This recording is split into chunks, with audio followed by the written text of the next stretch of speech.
त्यसरी यो 5 वर्षको कार्यकालभित्र यो संविधानलाई तलमाथि हुन दिनुहुन्न। हामीले देश फेरि ठुलो द्वन्द्वमा पर्छ। तर यो संविधानलाई राखेर यसभित्र मिलाउनु पर्ने सच्याउनु पर्ने कुराहरू चाहिँ थुप्रैमा काम गर्नुपर्छ भन्ने छ।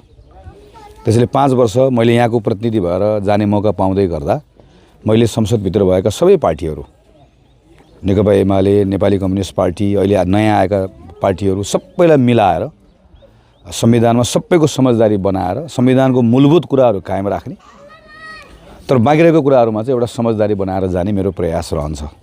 म सहमतिको राजनीतिमा विश्वास गर्छु। त्यसैले म एकजनाले चमत्कार गर्न सक्छ भन्ने कुरा मान्दिनँ। अहिले यसपालिको चुनाव चाहिँ दुर्भाग्य कस्तो भइदियो भने विषयवस्तुमा छलफल छैन, के गर्न खोजेको भन्ने कुरा छैन। यो चाहिँ को प्रधानमन्त्री बन्ने, को कस्तो देखिने, कसले कस्तो लाउने, कसले कस्तो हिँड्ने भनेको जस्तो विषयवस्तुतिर गयो, जसले गर्दा हाम्रा छलफल मुद्दाहरू सबै कुरा गौण बनेको छ। म 5 वर्षको संसद चाहिँ त्यसो नहोस् भन्ने मेरो चाहना हो। यो 5 वर्ष नेपालले खेर फाल्नु हुँदैन। यो 5 वर्ष खेर फाल्यो भने चाहिँ त्यसपछि हामीसँग समय छैन।